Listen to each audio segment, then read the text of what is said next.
Tonight, we step into the sun-bleached cradle of civilization, ancient Greece, a land of philosophers in sandals, epic poetry shouted across wine-soaked banquets, and city-states so proud they practically invented the concept of beefing with your neighbors. But for all the drama of myths and marble, there's a less polished truth. You've heard of Socrates and Homer, but have you ever wondered what it smelled like when they skipped a bath for 5 days and lived off fermented fish paste? Because as noble as the Parthenon might look, daily life for the average Greek wasn't carved in marble, it was baked in sweat, poverty, and questionable hygiene. Before we dive into your ancient Athenian itinerary, go ahead and hit that like button, unless you're too busy oil scraping your skin with a bronze spatula. Subscribe if you want more sleepy journeys through history's most uncomfortable eras. And let me know in the comments, what time is it where you are, and would you rather live in ancient Greece, or just smell like it? Now turn the lights low, tuck yourself in, and prepare to time travel into a world where breakfast is depressing, personal space is illegal, and your wardrobe is one strong breeze away from catastrophe. It's dawn in Athens, but there's no rooster crowing, just the sun squeezing through the wooden shutters of your mud brick house like an angry god with a magnifying glass. You're not gently waking up, you're being slow cooked. Your home is simple, built from sun-dried bricks and whatever stones you could drag without collapsing. There's no insulation, no windows with glass, and absolutely nothing to keep the heat out besides thin walls that soak up sunlight like a sponge and then radiate it back like a fire-breathing lizard. You slept on a thin mat, maybe a sack stuffed with straw, no pillows, just a rolled-up cloak or your arm which is now numb. And you're itchy. That's not a metaphor. You're actually covered in lice. They're part of the family now. You could evict them, but you'd need a proper bath, and those are reserved for the elite or the extremely lucky. You blink into the dusty air. You're already sweating. Your tunic is sticking in places no tunic should. And there's a goat sleeping in the corner. It might be your only source of dairy, or your cousin's dowry. It's unclear. There's no such thing as me time in your ancient Greek house. Privacy is a myth. Your whole family lives in 1 or 2 rooms, including your siblings, parents, and maybe a random uncle who never moved out. You hear someone yell about water. Right, there's no plumbing, not even a bucket system. So it's time to haul. You grab your clay jar, hoping it didn't crack in the night. Now it's a trek to the nearest well or public fountain, where the line already includes 3 grumpy neighbors, a toddler screaming at a pigeon, and a guy named Diodorus who smells like he hasn't scraped off yesterday's olive oil. You carry the water back on your shoulder, silently praying the handle doesn't snap. If it does, congratulations, you're now thirsty, tired, and out of jars. Bathing isn't part of your morning routine. That happens at night. Maybe, if there's water left. So instead you do what any good Greek would do. You grab some olive oil, rub it into your skin, and scrape it off with a curved bronze blade, called a strigil. You don't feel cleaner. You feel like a salad that's being shaved. And don't even think about locking the door, because you don't have one. Toothbrush? No. Toothpaste? Please. You might chew on a twig if you're fancy, or rinse with vinegar if you're extra fancy.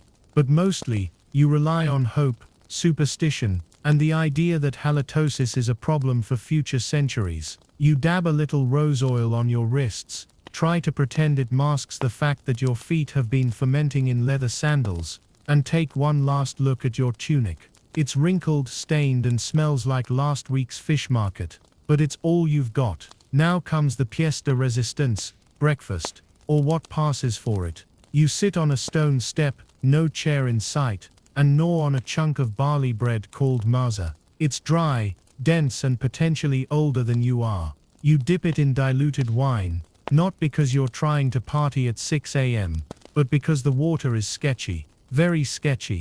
If it tastes okay, you thank Dionysus. If not, you just pretend. If you're wealthy, you might get olives or figs. If you're average, which you are, you get barley and complaints. If you're a woman, you're not even allowed to eat with the men. You eat after, with the kids, in silence. with whatever's left. You try not to chip a tooth on the bread or drink too much wine water and embarrass yourself. No utensils, no eggs, no time. You eat fast, because the sun is up, your chores are waiting, and your goat is trying to eat your sandal again. So here you are, awake, oiled, scraped, dressed in a toga that's one sneeze away from indecency. You've had breakfast, if you can call it that. And now, your day is officially ready to begin. Coming up next, we follow you out into the blinding Athenian streets. Time to work, argue, and maybe dodge a few angry philosophers. Welcome to the rest of your day in ancient Greece. Chapter 2,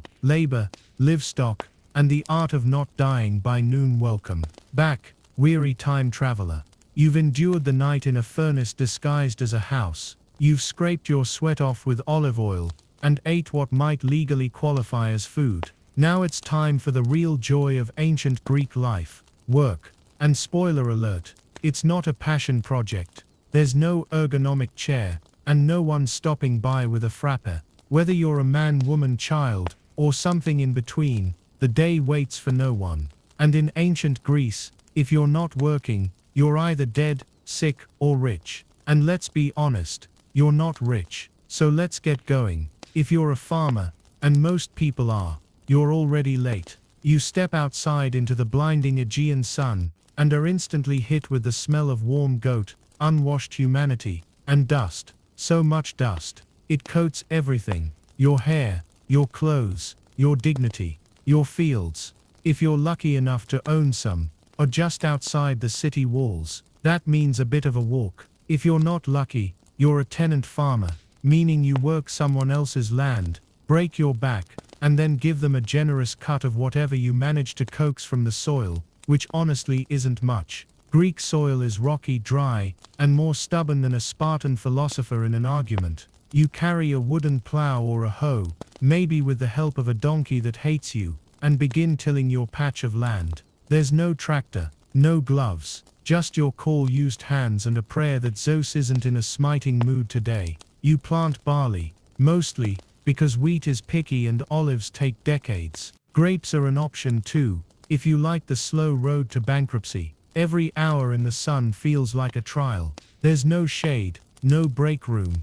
And if you're thirsty, you take a swig of that same watered-down wine you had at breakfast. It's warm now. Everything is warm now. Even your hope is sweating. If you're a tradesperson, like a potter or a carpenter, you've got a different kind of pain waiting. Greek tools are basic: sharp stones, bronze blades, ropes, pulleys, and the boundless optimism that something, anything, will go right today. You shape clay by hand, fire it in a crude kiln that's either too cold or scorching hot, and pray your jars don't crack again, because if they do, you don't get paid, and if you don't get paid, your next breakfast is a hallucination. If you're a fisherman, congrats, you get to wake up before dawn, freeze your toes off in a rickety boat, and then spend hours trying to outsmart creatures with brains the size of a bean. No nets, unless you're doing well, just hooks, lines, and the persistent stink of bait that never fully leaves your hands. And if you're a woman, double congrats, you do all of the above, but also manage the household. You grind grain by hand, knead dough, fetch more water, make clothes, clean up after children, and maybe, just maybe, steal a moment to not collapse. Your job is unpaid, unthanked, and never ever ends. Children aren't spared either.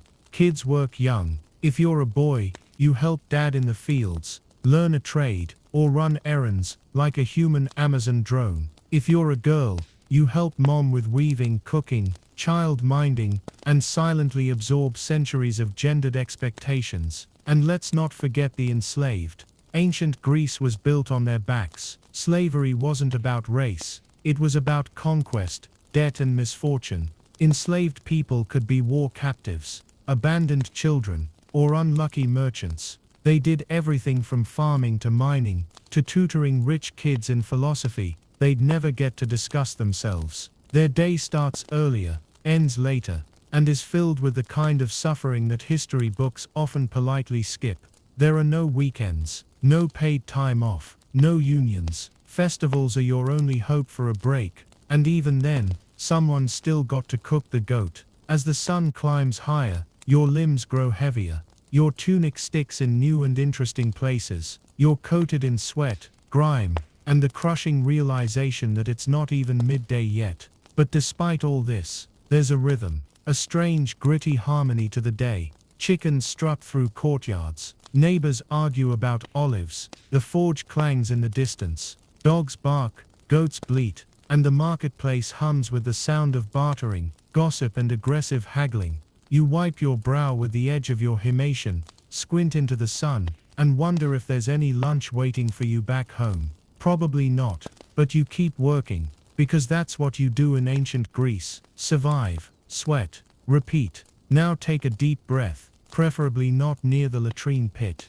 and get ready. The most exhausting part of your day hasn't even started, because next up is the communal madness known as the Greek agora, where business, politics and public opinion mix like goat stew and always end in an argument. Let's meet there, shall we? You've earned a little chaos. Chapter 2. Labor, Livestock, and the Art of Not Dying by Noon. Welcome back, weary time traveler. You've endured the night in a furnace, disguised as a house. You've scraped your sweat off with olive oil, and ate what might legally qualify as food. Now it's time for the real joy of ancient Greek life, work, and spoiler alert. It's not a passion project. There's no ergonomic chair, and no one stopping by with a frappe. Whether you're a man, woman, child, or something in between, the day waits for no one. And in ancient Greece, if you're not working, you're either dead, sick, or rich. And let's be honest, you're not rich. So let's get going. If you're a farmer, and most people are, you're already late. You step outside into the blinding Aegean sun, and are instantly hit with the smell of warm goat, unwashed humanity, and dust. So much dust, it coats everything. Your hair, your clothes, your dignity. Your fields, if you're lucky enough to own some, are just outside the city walls. That means a bit of a walk. If you're not lucky, you're a tenant farmer, meaning you work someone else's land, break your back, and then give them a generous cut of whatever you manage to coax from the soil, which honestly isn't much. Greek soil is rocky, dry, and more stubborn than a Spartan philosopher in an argument. You carry a wooden plow or a hoe, maybe with the help of a donkey that hates you, and begin tilling your patch of land. There's no tractor, no gloves, just your coal-used hands, and a prayer that Zeus isn't in a smiting mood today. You plant barley, mostly because wheat is picky and olives take decades. Grapes are an option too, if you like the slow road to bankruptcy. Every hour in the sun feels like a trial. There's no shade, no break room, and if you're thirsty, you take a swig of that same watered-down wine you had at breakfast. It's warm now. Everything is warm now. Even your hope is sweating. If you're a tradesperson, like a potter or a carpenter, you've got a different kind of pain waiting.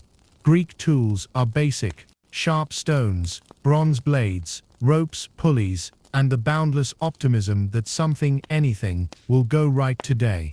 You shape clay by hand, fire it in a crude kiln that's either too cold or scorching hot, and pray your jars don't crack again.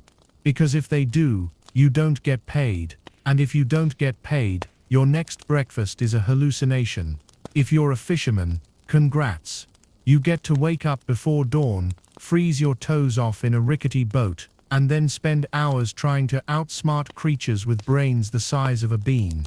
No nets, unless you're doing well, just hooks, lines, and the persistent stink of bait that never fully leaves your hands. And if you're a woman, double congrats. You do all of the above, but also manage the household.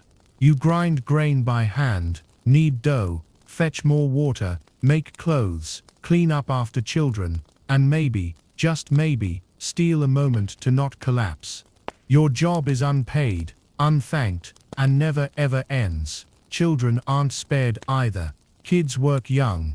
If you're a boy, you help dad in the fields, learn a trade, or run errands like a human Amazon drone. If you're a girl, you help mom with weaving, cooking, child minding, and silently absorb centuries of gendered expectations. And let's not forget the enslaved. Ancient Greece was built on their backs. Slavery wasn't about race, it was about conquest, debt and misfortune. Enslaved people could be war captives, abandoned children, or unlucky merchants.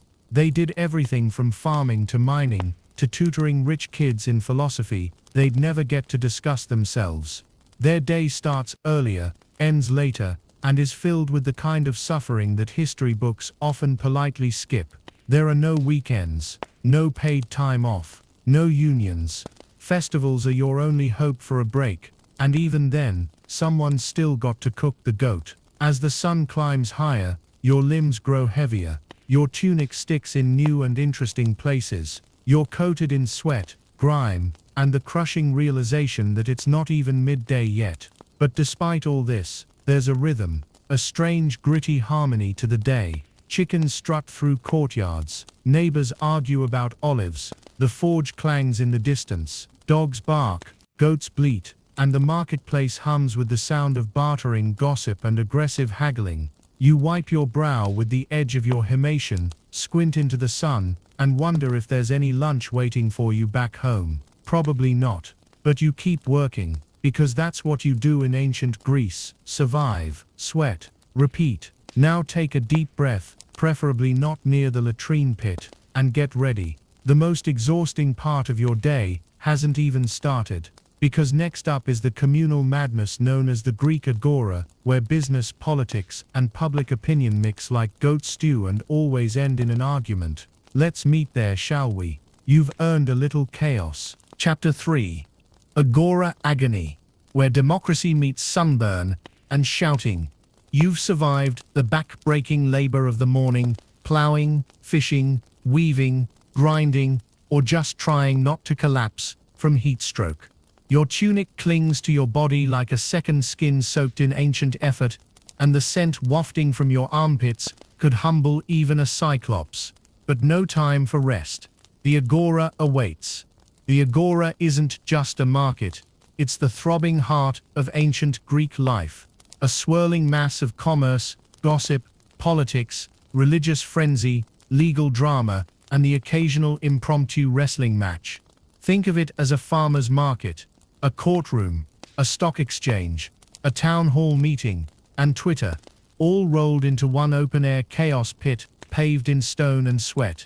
You shuffle into the city center, sandals scraping along the dusty road, and immediately regret it. The heat has turned the agora into a radiant skillet of social obligation. Merchants shout over each other. Philosophers pontificate to whoever is unlucky enough to make eye contact.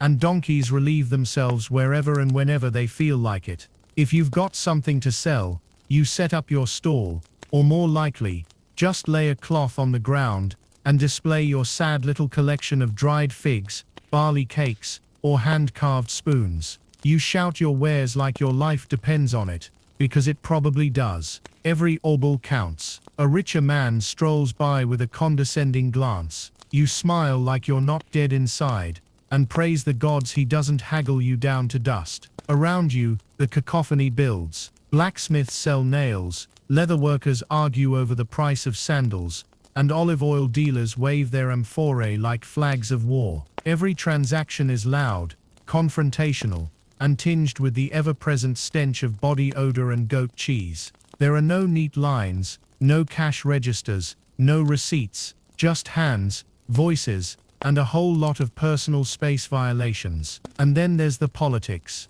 Welcome to the birthplace of democracy. It's not pretty. If you're a free male citizen, sorry women, slaves, metics, go home and try not to have opinions, then you have the right, no the duty, to participate in civic life. That means debating laws, shouting down rivals, and voting on decisions that affect the whole polis. The idea is noble. The execution, less so. A speaker climbs atop a stone platform, the bema, and begins his speech. He's passionate, articulate, and completely full of it. His rivals heckle from the crowd, waving their arms like agitated octopi. One of them throws a piece of bread. The speaker dodges, barely missing a dramatic collapse. If it's an assembly day ecclesia, the whole square might be swarming with citizens debating war trade policies, or whether to ostracize someone. That's right, ostracism is real. If you get too powerful, too arrogant, or just a little too annoying, your fellow citizens can vote to exile you for 10 years. No trial, no appeal, just a broken reputation and a long lonely walk. You see a friend in the crowd, let's call him Nicandros. He's barefoot, sunburnt, and halfway through a very loud argument about tax policy with a retired hoplite. You try to back away, but too late. He spots you and waves you over, launching into a passionate tirade about corruption in the Water Supply Commission.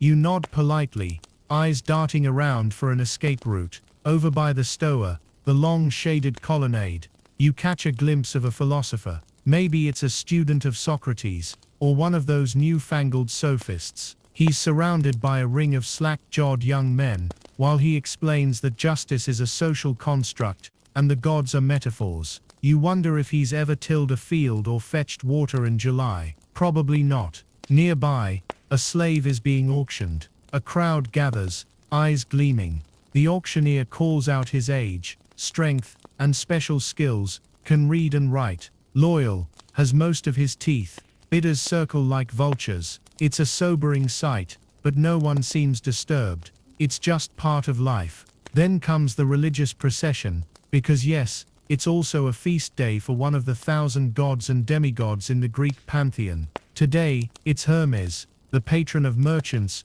travelers, thieves, and liars. So basically everyone in the agora. A small parade shuffles through the crowd. Flute players, a goat destined for sacrifice, and a priest holding an incense burner that does nothing to mask the smell of unwashed humanity. You pause at a small shrine, toss a few olives as an offering, and whisper a prayer, maybe for better luck, maybe for the city to not collapse under its own absurdity. And let's not forget the theater of lawsuits. Public litigation is practically a sport in ancient Greece. Citizens accuse each other of everything from land theft to impiety, and the trials are loud. If you're unlucky, you might be dragged into court, where you'll defend yourself with no lawyer, no judge, and a jury of hundreds of easily bored men. And the loser often pays dearly, sometimes in money, sometimes in status, sometimes in rocks. You finally manage to sell a few onions, and escape Nicandros's political monologue, but not before he makes you promise to vote on a proposed tax for shipbuilders. You didn't even know that was on the agenda. By late afternoon, the sun starts to tilt, casting long shadows over the agora. The heat eases, but the din never does. People are still yelling, still selling, still arguing, whether the Spartans are honorable warriors, or just glorified gym rats with spears. Your head throbs, your feet ache, and your soul longs for a bath that doesn't involve a cracked jug and freezing water. But still, you pause for a moment and look around. Here, in this dusty square, civilization pulses, ugly, raw, vibrant. It's chaotic and flawed, but it's yours. The agora is the place where ideas are born, reputations are shattered, and fate is bartered for in handfuls of barley and bronze coins. And tomorrow, you'll be back. But first, let's go home. The sun is dipping, the shadows are stretching, and your stomach is starting to eat itself. Supper awaits if you're lucky, or maybe just another half loaf of barley bread and a prayer for less chaos tomorrow. Then again, this is ancient Greece. What would it be without a little madness? Chapter 4. Dinner, Dionysus, and Domestic Chaos. A Greek evening of wine, woe, and wooden spoons. At last you're free from the blinding heat and the blabbering chorus of philosophers, merchants, and wannabe orators at the agora. Your feet drag along the stone-paved path back home, dust clinging to your ankles, your stomach growling like Cerberus guarding the gates of Hades. You're sun-drenched, sweat-streaked, and spiritually broken. But one glimmer of hope remains. Dinner. Or at least, the closest thing a humble Greek household can afford that doesn't involve gnawing on yesterday's bread crust. You push aside the wool curtain hanging in the doorway of your modest oikos, your household. Inside, it's dim. the clay walls cooling off now that the sun has begun its slow retreat behind the hills. The air smells of smoke, chickpeas, and goat. Always goat. You could be blindfolded and still find your way home by scent alone. The family's all here. Children scamper barefoot across the terracotta floor, shrieking as they play with wooden dolls or chase each other with sticks that are definitely not toys. Your wife is at the hearth, bent over a pot of maza, a porridge-like mush made from barley meal and olive oil. It's thick, beige, and aggressively bland, but you're too tired to complain. You give her a nod. She doesn't nod back. You suspect you forgot to fetch firewood again. If you're part of a wealthier family, things might be more pleasant. A servant fans the embers. Another prepares a stew of lentils, garlic, and perhaps a precious sliver of salted fish. There might even be wine, cut generously with water, of course, lest you be accused of barbaric drunkenness before the first course. Dinner in ancient Greece isn't eaten at a grand table. You recline on a couch or sit cross-legged on a mat, depending on your status and your spine's willingness to cooperate. The food is laid out in bowls, often shared, and fingers do most of the work. Spoons exist, forks do not. Meat, if you're lucky enough to have any, is usually a treat from a recent festival sacrifice, charred bits of goat or pig clinging stubbornly to bone. For most it's olives, onions, cheese, and stale bread dunked in vinegar or wine. Conversation is expected. In fact, silence is a sign something's gone terribly wrong, like plague or divine disfavor. Children chatter about their games. Your brother-in-law rants about some injustice at the agora. Someone brings up politics, and groans ripple through the room. You chew slowly, nod occasionally, and pray to Athena for your ears to fall off. But the real show begins after the meal. If it's a special evening, or you're a man with friends, connections, and a thirst for Dionysian nonsense, you may be invited to a symposium. Don't picture a wild bacchanal just yet. A symposium is a drinking party, yes, but one with a rigid structure, philosophical overtones, and a fair bit of pretense. You arrive at the host's home after dark. Oil lamps flicker, casting long shadows on the stucco walls. You're greeted not with a handshake, but with a wreath of ivy or laurel placed on your head, symbol of festivity, symbol of this night may get weird. You recline, again, on one of the plush couches lining the andron, the men's room, while a slave passes around the crater, a wide, elegant bowl of wine diluted with water. 1 part wine, 3 parts water, maybe 4 if your host doesn't want chaos. Drinking it straight, that's for Thracians and fools. Then comes the symposiarch, the master of ceremonies, chosen either by lot or bravado. He decides the rules of the night, how much you drink, how fast, and what games or conversations follow. It's like being bossed around by a drunk philosopher in a robe. Cups are passed. The air thickens with wine vapors and debate. Someone recites Homer from memory. Someone else interrupts with a dirty joke. A lyre is strummed badly. A flute girl arrives, offering music and flirtation, though her role straddles the line between entertainment and exploitation. As the wine flows, inhibitions dissolve. Men argue over the nature of justice, or whether Achilles was a better warrior than Hector, or if it's possible to love someone without owning them. You nod solemnly, not quite following, wine staining your lips and wisdom slipping through your fingers like olive oil on marble. Kotabos begins, a ridiculous drinking game where you fling the last drops of your wine at a target, usually a bowl balanced on a pole. Miss, and you're ridiculed. Hit it, and the gods favor your love life. Maybe. Elsewhere, the women of the household, wives, daughters, and slave girls, are nowhere near the party. They're confined to the gyneconitis, the women's quarters, where their evening is far less intoxicating and infinitely more tedious. Mending, weaving, storytelling, quiet survival in the shadows of a man's world. Back at the symposium, voices rise, and so does the level of absurdity. Someone's singing, someone else is weeping, another starts quoting Hesiod, and two men fall asleep mid-argument about the shape of the cosmos. The room reeks of oil, sweat, figs and fermented ambition. Eventually the night winds down. You stumble home through alleys lit only by the moon and the occasional flickering torch. Dogs bark. An old man vomits into a bush. Somewhere in the distance, a rooster crows too early, confused and drunk on moonlight. You reach your home, curl onto a mat or a pile of straw, your head heavy with wine and half-remembered debates. You fall asleep surrounded by the low hum of crickets, the distant roar of the sea, and the bittersweet echo of a day fully lived in ancient Greece. And as you drift into sleep, one final thought crosses your mind. You'll do it all again tomorrow, because in the land of gods and men, dinner is just the beginning. Chapter 5. Midnight Woes. Ghosts, rats, and ancient insomnia in the Greek night. There is a quiet that descends over the Greek night, but it is not peace. It is the kind of silence that hums with menace.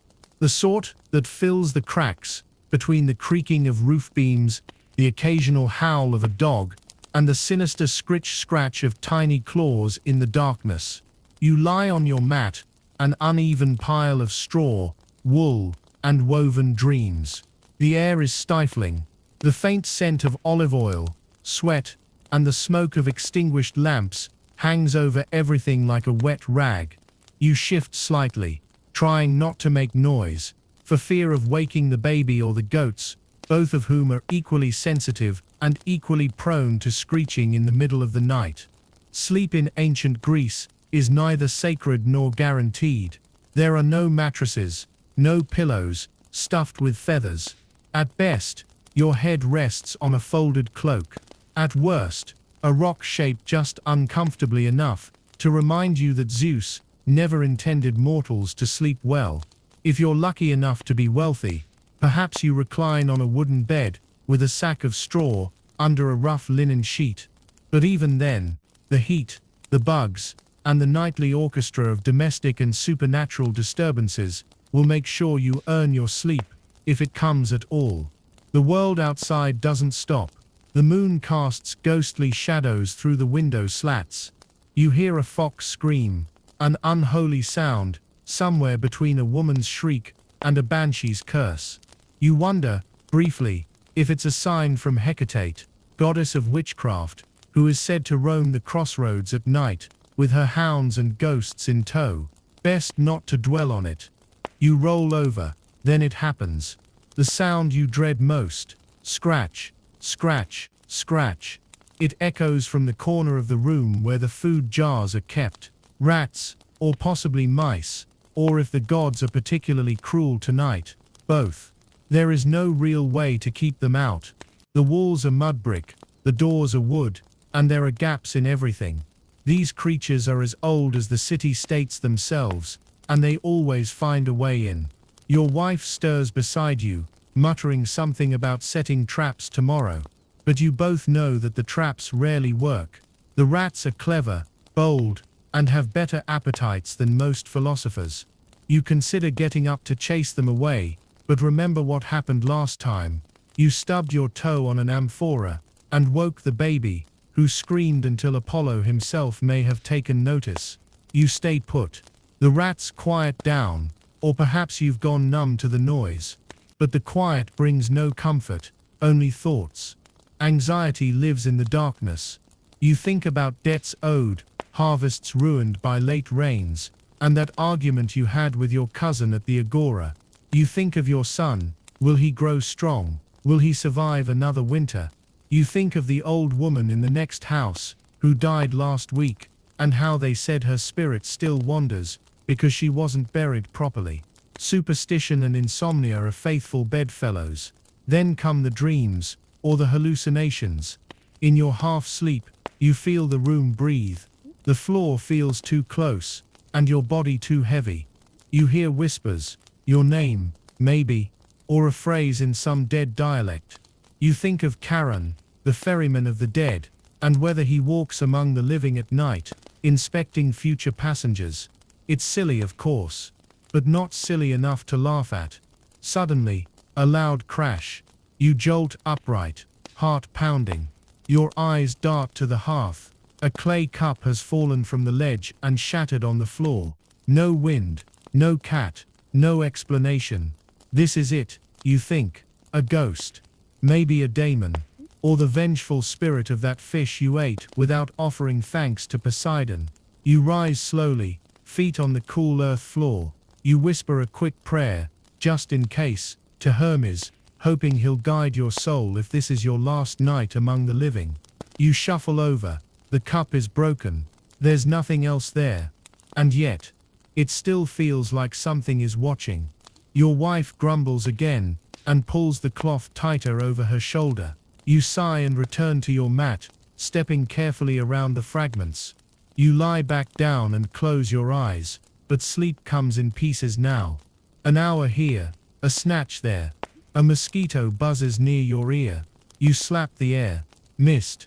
Your joints ache. Your skin itches. Your stomach grumbles from a meal that was more olive than substance. And worst of all, the rooster in the neighbor's yard begins to crow. Early, of course. Too early. You open one eye to see the first pale blue light creeping into the sky. You didn't sleep well. You never do. But that's life in ancient Greece. Rest is a myth. Comfort is a luxury. And nightmares aren't confined to dreams. They live in the rafters, the shadows, and the things that go scritch-scratch in the night. And as you sit up, bones popping, head pounding, and soul somewhere between this world and the next, you remember, it's market day. Again. Chapter 6. Bathing like a barbarian. Dirt, sand and questionable soap. Forget your modern bubbles, your citrus-scented shower gels, and your long meditative soaks in porcelain tubs. In ancient Greece, bathing was not the relaxing ritual we might imagine. It was a grimy public, and at times comically futile battle against the inevitable, being covered in filth. It's morning again. Your body is stiff, your hair is oily, and your armpits smell like a sack of fermented onions. You're sticky from yesterday's toil in the sun. Your feet are blackened with dust, and there's a suspicious smear on your thigh that might be olive paste or goat dung. It's hard to say. You know it's time to wash, or rather, scrape. Bathing in ancient Greece doesn't begin with soap. It begins with an oily smear. First you reach for the olive oil, not to clean, but to coat. This thick golden liquid is poured generously over the body. It seems absurd, slathering oil on top of sweat, grime and dust, but the Greeks believed that oil protected the skin, nourished the body, and prepared it for purification. You rub it in with rough hands, massaging it into your shoulders, your arms, your chest, and even behind your ears. There's no modesty here. Everyone does it, and everyone stinks the same. Then comes the strigil, a curved bronze scraper, cool and slightly sharp. You drag it across your skin with slow, firm strokes, peeling away the oil, the dirt, and the sins of the day before. The blade leaves behind streaks of brownish gunk, a mix of dried sweat, skin flakes, and the entire surface of the past 24 hours. You do this in the courtyard, or at the gymnasium, often alongside others, all scraping in silence, like a congregation of greasy cicadas molting in the sun. There's no privacy. Men and boys strip naked and perform the ritual together. If you're a woman, you might bathe at home, or if you're wealthy enough, in a secluded section of the public baths reserved for your sex. But the expectations are the same. Oil, scrape, rinse, repeat. Once scraped clean, or as clean as one can get using more grease, you proceed to the water phase. There is no plumbing, no warm showers, just large clay basins, cisterns, or buckets of cold water, hauled in by hand or from the town fountain. If you're lucky, the sun has warmed the stone vat slightly. If not, brace yourself. You splash the water over your body, hissing through your teeth, rubbing the residue away. The water turns murky in an instant. You use rough cloth or a sea sponge if you have one. An actual sea creature's skeleton, soaked and softened. Soap, as you know it, doesn't exist here. The Greeks sometimes used lye, an alkaline paste made from wood ash and fat. It's caustic, smelly, and not exactly gentle on the skin. But if you're rich or particularly fastidious, You might scrub it into your scalp to lift dirt, or to kill lice. Lye burns a bit, and some folks lose hair after regular use, but hey, clean is clean, even if it costs you your eyebrows. Now the hair. Greek hair is a source of pride, but washing it is an ordeal. You bend over the basin, pour water over your scalp, and rub oil into your strands before scraping it back out again. No conditioners, no detangling sprays, just patience and prayers to Aphrodite for a knot-free day. When you're done rinsing, you dry off with a linen cloth, often stiff and barely absorbent. You are still vaguely damp and smell faintly like a salad, but at least the grime is gone, or most of it. Then comes the ritual perfume, not because you're clean, but because you're not clean enough. Small clay flasks of scented oils, rose, myrrh or thyme, are dabbed behind the ears, across the neck, and under the arms. It's the final illusion. You are now fragrant, if not exactly hygienic. But here's the tragedy. Your freshness will last minutes. The streets are filthy, the agora is packed, and the sun is already climbing. By midday, the oil has mixed again with sweat, the dust clings to your calves, and a fly has taken up residence in your armpit. You might visit the public baths later, of course. If you live in a city like Athens, these aren't like the Roman thermae with grand halls and hot water pools. Greek baths are simpler, smaller, and often wood-fired. You might sit on a stone bench, while attendants pour hot water over your shoulders, or dip your feet into a communal tub filled with tepid broth that was once water. If you're lucky, you leave refreshed. If you're not, you leave with a rash, and someone else's lice. Either way, bathing is not about pleasure, it is about survival. In a world of dust, sweat, labor and questionable diets, oil and scraping are the Greek solution to the human condition. You return home, skin pink, hair wet, and feeling briefly reborn. The baby immediately smears figs on your leg. A goat chews your cloak. You sigh and glance toward your oil jar. You'll need to bathe again tomorrow, or maybe the day after that. Chapter 7. School of Pain.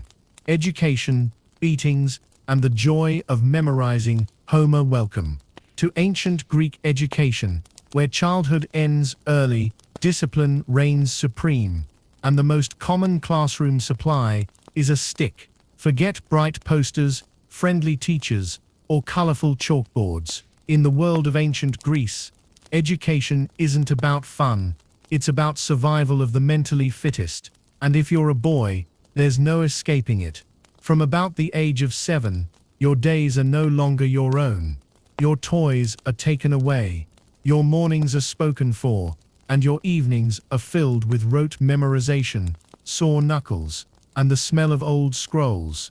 Your classroom isn't a building, it's a room in someone's house, often sparse and dim, with no chairs or desks, just a few stools, and a lot of shouting. The teacher is called a didaskalos, and while he may know his Plato from his Pythagoras, he also knows how to wield a rod with surgical precision. This man is paid directly by your father, and his job is to turn you from a drooling little goat boy into a polished citizen of Athens. And that means one thing: discipline. There are no notebooks, no pens, just a wooden tablet covered in wax, and a pointy metal stylus that makes your wrist ache after just a few lines. Drop your stylus. Expect a scowl. Scratch the wax too deep. Expect a rap on the head. Writing in this world is more about endurance than expression. You copy letters over and over again, carving them into the wax like a prisoner scratching out days on the wall. But that's just the warm-up. Once your fingers are raw and your posture is perfect, it's time to memorize. Poetry. Lots of it. Entire epics. The Iliad, the Odyssey. Thousands upon thousands of lines, all chanted aloud until they are etched into your skull. The words must be perfect. Misquote Homer, and you will taste the rod. Forget a line, and the teacher will bellow it at you again, and again, until your ears ring with the rage of Achilles. No child escapes Homer. He is your bedtime story, your homework, your lullaby, and your nightmare. You recite him at school, at home, in the bath, in your sleep. There is no escape from the hexameter. Your little brother sobs, because he doesn't know his lines. Your friend's lip is split from a slap for misplacing an adjective. You just thank the gods it wasn't you this time. And then there's music. Yes, music. But not the joyful kind. The lyre is your instrument, and it must be played while you sing Homer. Imagine trying to strum a finicky gut-stringed harp while simultaneously reciting 10 verses of Greek poetry, with perfect pitch and posture. Your fingers are clumsy. Your voice cracks. The lyre twangs the wrong note. Your music teacher sighs so deeply you fear he might actually die of disappointment. And still, you persist. Because this is Greece, and to be uneducated is to be an animal. The ideal citizen must be sharp of mind, silver of tongue, and graceful of hand. Mathematics follows, taught by another instructor known as a mathetes, who probably smells like figs and frustration. He teaches you numbers with pebbles and diagrams scratched in the dirt, geometry, arithmetic, astronomical charts drawn in chalk. Everything is practical, everything is hard. He expects silence, speed, and total accuracy. If you mess up, you don't get a second chance. You get shouted at, or worse, laughed at. By midday your head throbs, your hands are sore, your back is stiff, but you're not done yet, because now it's time for gymnastics. Education isn't just about the mind, it's about the body. The Greeks believe that strength, discipline, and beauty are inseparable from wisdom. So after your mental torment, you run straight to the palaestra, the wrestling ground. You strip naked, cover yourself in oil, and begin a series of exhausting drills under the eye of a stern trainer. You wrestle, you sprint, you throw discus, you struggle to stay upright while sweat stings your eyes and dust cakes your feet. The boy who hesitates gets thrown. The boy who cries gets mocked. The boy who excels is admired, and possibly carved into a statue one day. If you are lucky, your father has paid for a pedagogos, a personal tutor/bodyguard, who escorts you between lessons. This man is not a teacher, he is a shadow. He watches everything you do, smacks you when you step out of line, and reports your every mistake back to your father. He might be a slave, but he's your jailer, and you fear him more than any teacher. Girls don't go through this. If you're a girl in ancient Greece, your education takes place at home. You learn weaving, cooking, managing slaves, and keeping a household, reading and writing. Maybe if your family is wealthy and progressive, but mostly, you are being trained to vanish, to speak softly, walk quietly, and someday be traded for goats in the form of dowry. You may never hear Homer recited in full. You may never learn the Pythagorean theorem.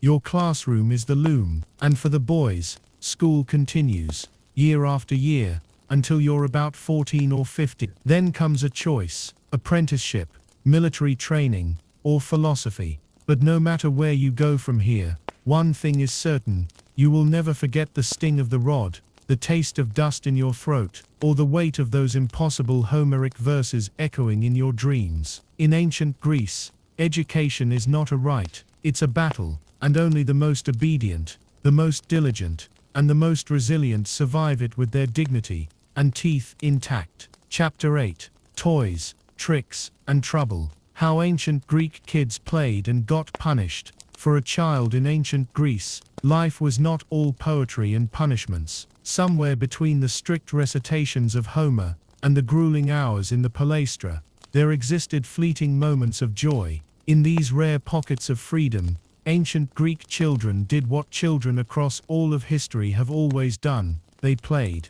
But this was Greece, after all. Even fun had rules, even laughter had limits. Let's begin with the toys, because yes, despite their rigid routines, ancient Greek children did have playthings. But don't expect anything plush or battery-powered. The average child's toy chest, if one could afford a chest at all, was filled with simple handmade treasures: carved wooden dolls with movable limbs, rag dolls stitched from scraps of fabric, and tiny animals sculpted from clay. These weren't mass-produced plastic distractions, they were crafted with care, often by parents or local artisans. Boys might have spinning tops called strombos, made of wood or metal. which they'd launch using a whip or a flick of the wrist. Girls, meanwhile, had miniature furniture and kitchen sets, perfect training for their future roles as homemakers. Everyone had knuckle bones, or astragaloi, which were essentially the cleaned ankle bones of sheep. These bones were thrown like dice, or juggled like jacks, and children invented all sorts of games using them, from betting contests to agility trials. But some games had a touch of cruelty baked into them, especially when boys gathered in the street. Take a Fedrismos, a popular pastime, where one child carried another on his back while both tried to hit a target with a stone, miss, and you had to carry your opponent like a mule. There was also a brutal ball game called Episkiros, a chaotic precursor to rugby, played with a heavy leather ball, and zero concept of personal safety. Bones were broken, egos bruised, and yet it was all in good fun, supposedly. Still, not every game ended with smiles. You see, adults in ancient Greece had very strong opinions about how children should behave, even while playing. Shouting too loudly, that might earn you a harsh word. Playing in the wrong place, especially near a temple or someone's workshop, expect to be chased off with a broom, or worse. And if a child played games deemed too effeminate or disorderly, especially boys, that could lead to an embarrassing scolding or a painful spanking, play was tolerated, even encouraged, but only within a very narrow lane of acceptability. It had to be quiet, modest, respectful, no running around the agora like a lunatic, no throwing pebbles at statues, and absolutely no making fun of the priests, unless you wanted a lecture that could last longer than an entire afternoon of lessons. And yes, there were pranks. Children, being children, were never above mischief. They played tricks on neighbors, hid sandals, mimicked adults in exaggerated parodies, and scared animals for laughs. But ancient Greece had no time for pranksters. Misbehavior, even in jest, could have consequences. Parents believed that a disobedient child brought shame on the oikos, the household. Discipline at home was swift and unflinching. A father might use a leather strap, a wooden spoon, or simply his bare hand to set a child straight. Mothers, though often more lenient, were not above yanking a child by the ear, or making them kneel for hours in a corner. And if you were a slave child, the punishment could be far worse. Interestingly, one of the most feared punishments for unruly boys, especially from wealthier families, was public embarrassment. A misbehaving boy might be forced to stand silently in front of guests during a dinner, holding a full jug of wine without spilling it. Drop it, and he'd be lashed with a switch in front of everyone. For a society obsessed with honor, this humiliation was sometimes more painful than the blows themselves. Yet despite the stern hand of discipline, children found clever ways to stretch the boundaries. They turned chores into games, sweeping became a contest, carrying water was a race, even tending the goats could be turned into a drama of make-believe, where one child pretended to be Heracles, and the other a fearsome Hydra hiding in the reeds. And then of course there were festivals. Greek society was dotted with celebrations that allowed children to cut loose. During the Antisteria, a festival honoring Dionysus, even slaves and children could enjoy the revelry. Children wore flower crowns, played in the streets, and competed in little races. The Aperturia festival celebrated a boy's formal introduction to his father's tribe, and involved gifts, feasting, and communal games. These rare days were like gold, a brief reprieve from the iron grip of routine. But even these celebrations were never entirely free of structure. Children had to behave in a way that upheld the dignity of their family. A boy who laughed too loud, or a girl who danced too wildly, could expect to hear about it later. Still, in the quiet alleys of Athens, or the shaded courtyards of Corinth, you could hear the unmistakable sound of childhood, laughter, shrieks of delight, and the patter of running feet. They were moments stolen from a world that demanded too much too soon. So yes, Greek children did play. They giggled, imagined, and got into trouble. But in a society built on discipline, order and perfection, even the joy of play came at a price. Lao, Chapter 9. Little gods and big fears, superstition and religion, in a child's life. Religion wasn't just something that lived in temples and scrolls in ancient Greece. It lived in every whispered prayer, every bite of bread, every shadow that danced in the firelight. For a child growing up in this deeply spiritual world, the divine was everywhere, and not always friendly. From the moment a child was born, they were surrounded by ritual. On the seventh day of life, the baby was formally introduced to the gods and welcomed into the oikos, the household, during a ceremony called the amphidromia. The child was carried around the hearth, symbolically binding them to the home and to the goddess Hestia, keeper of the flame. Friends and neighbors left gifts, tiny tokens of protection and celebration. But this wasn't just joyful. It was necessary. The gods were watching, and you did not want to offend them. As children grew, their understanding of the gods grew too, and so did their fear. They learned that Zeus could strike with lightning if you lied, that Artemis might curse you with illness if you harmed an animal, that Hera might frown upon a disobedient daughter, and that Hades whispered with a shudder, took those who crossed into shadow. Parents and teachers used these gods like a second layer of discipline. If a boy misbehaved, he wasn't just breaking house rules, he was dishonoring Apollo, god of order and reason. If a girl failed to show modesty, she wasn't just disrespecting her family, she was angering Demeter, who watched over mothers and daughters. There were omens everywhere.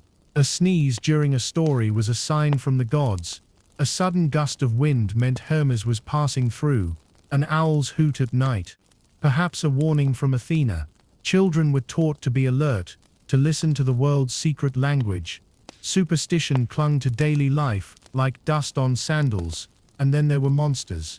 Not the kind that hid under beds, but those that filled bedtime tales and temple frescoes, the Gorgons with their petrifying gaze, the Keras who swooped down to snatch the dying, the Imposa, a shape-shifting demon who devoured children who wandered at night. These weren't fairy tales. They were warnings. A child who refused to eat their dinner might be told that Mormo would come. A bogey woman with iron teeth and mismatched legs.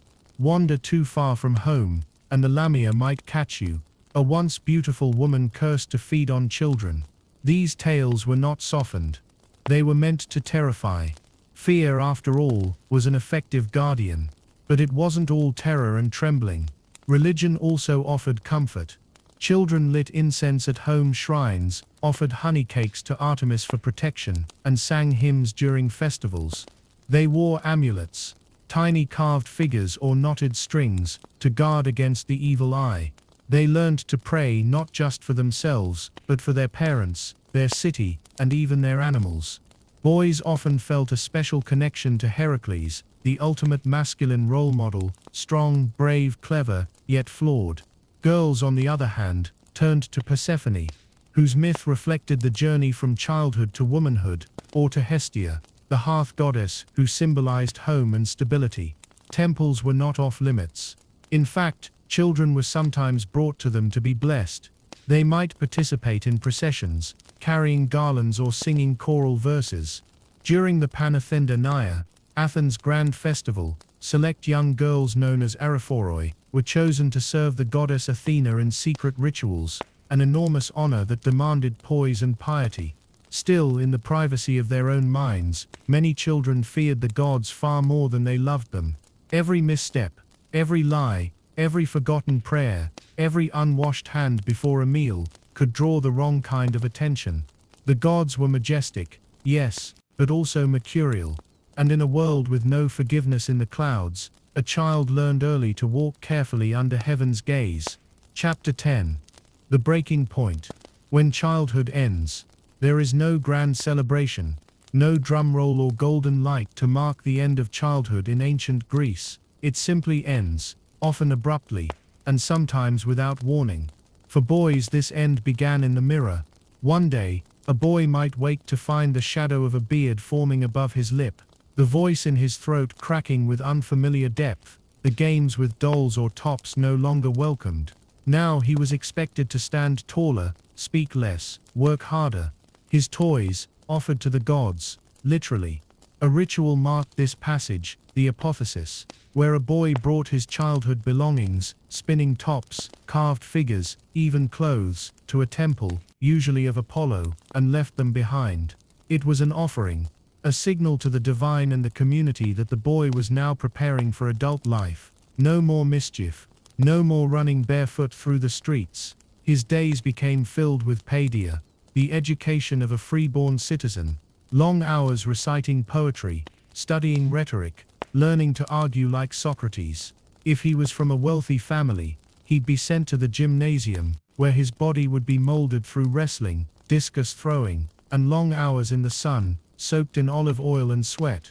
His teachers grew stricter, his father's expectations more exacting. He was no longer a child, but not yet a man, a liminal space of endless pressure. For girls the transition was even more abrupt, and earlier. Childhood often ended not by age, but by marriage. Around 12 to 14 years old, a girl might be promised to a man she'd never met, sometimes twice her age. One day, she was a child playing with her sisters, weaving ribbons into her hair. The next, she was being prepared for her wedding with sacred baths and ceremonial feasts. And then she left her home, left her mother, left her dolls, which were also offered to Artemis, the virgin goddess. These were not symbolic gestures, they were farewells to innocence. A bride had new duties to bear children, manage the household, and honor her husband. Her childhood vanished the moment her veil was lifted. There was no adolescence, no buffer. You were a child, then you were not. Even for those who weren't married off early, labor and responsibility crept in. Boys joined military training as ephebes, by 18 learning the shield, the spear, the silent march into formation. Girls learned to manage servants, raise infants, and keep the sacred fire alive. And so the joyful chaos of childhood, the games, the pranks, the songs, faded into memory. A hush settled where laughter once rang. Eyes grew watchful, posture stiffened. The world, once so enchanted with stories and gods and monsters, became a place of rules, obligations, and names carved into marble. In ancient Greece, childhood was not lost gradually. It was surrendered, one toy, one ritual, one breath at a time. Chapter 11. A Childhood in Chains. The harsh life of enslaved children. Not every child in ancient Greece was born into the embrace of a warm hearth and loving parents. For thousands of others, childhood began not with lullabies, but with the clink of chains and the sting of commands barked in a foreign tongue. These were the enslaved children, Dogoloi, whose lives were shaped by servitude, stripped of freedom, and bound to masters who saw them as property, not people. Some were born into slavery, their mothers already owned by a household. These children never knew a different life. Others were captured in wars, torn from villages in Thrace, Asia Minor, or even from the Greek colonies themselves, booty from conquest or victims of piracy. One moment they were sons and daughters, the next they were cargo. Once inside the master's home, their value was assessed like livestock. Were they strong? Could they learn quickly? Could they be trained to cook, to clean, to care for other children? The smallest ones might be sold cheaply to households that needed servants for their own young. A cruel irony, a slave child, only 5 or 6 years old, might be assigned as a nursemaid to another child her age, expected to soothe cries she was still too young to understand. Their days were a cycle of work. At dawn, before their masters stirred, enslaved children were already sweeping courtyards, fetching water, or stoking hearth fires. If they were particularly clever, they might be trained in skilled labor, helping scribes, assisting potters, or learning trades to serve the household's needs. But most performed endless domestic chores, washing, scrubbing, hauling, and standing silently at attention during meals, eyes down, hands ready. They didn't learn Homer or Plato. They learned to listen, to obey, to anticipate the crack of a whip, if they dared to be slow or forgetful. Punishment was harsh and frequent. A child might be beaten for spilling oil, slapped for speaking out of turn,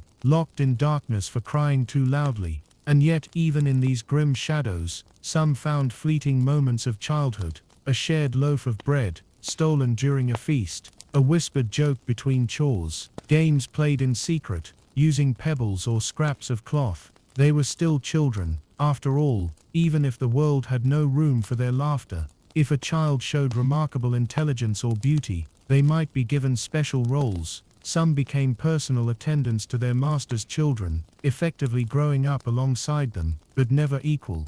The line between slave and free was unbridgeable. A slave might be punished for merely sharing too much laughter with a master's son. For girls, the dangers were even greater. As they approached adolescence, many were expected to provide more than domestic service. Their bodies became tools in the eyes of their owners, and their fates were often hidden behind the thick curtains of the andron, the men's quarters. Abuse was common, escape was not, and yet, some enslaved children found paths to manumission, being freed, if their masters were kind, or saw usefulness in rewarding loyalty. A few even rose to modest positions within the household, overseeing other slaves or managing aspects of domestic life. But these were rare exceptions. For most, the chains never truly came off. Enslaved children grew up quickly. Play was a luxury, safety, a dream. The innocence of youth was a flame flickering against the wind of hardship, and too often it went out before it ever had a chance to burn.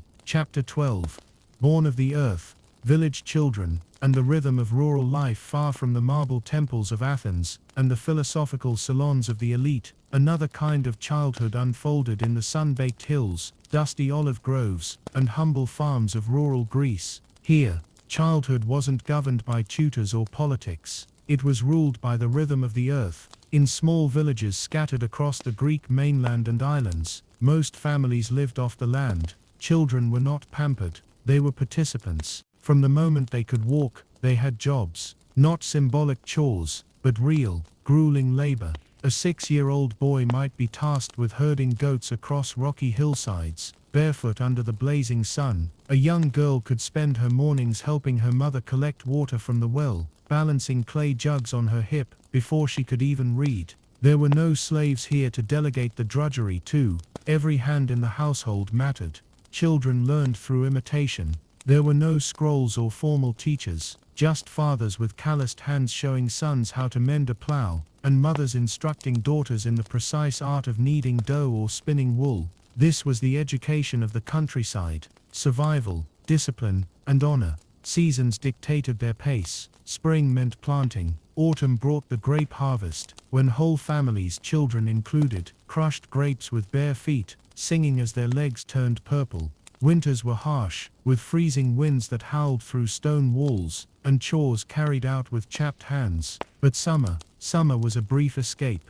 When the work was done and the sun dipped low, village children played. They chased each other through fields, crafted toys from reeds and wood, and told stories around fire pits. No polished epics here, just local legends, tales of river spirits, and the mysterious old man who once spoke with Zeus. These stories were passed from child to child like family heirlooms. Religion was simpler too. They honored the same gods, Demeter, Dionysus, Poseidon, but in local shrines with rustic offerings, a loaf of barley bread, a goat's horn or a basket of figs. Every hill might be sacred, every spring protected by nymphs. Children learned that nature was not just landscape, it was living, listening, and divine. But life in the village was also fragile. Crops failed. Sickness came fast and cruel. Without temples or wealthy physicians, families relied on herbal remedies, old midwives, and desperate prayers. A child's fever could become a death sentence.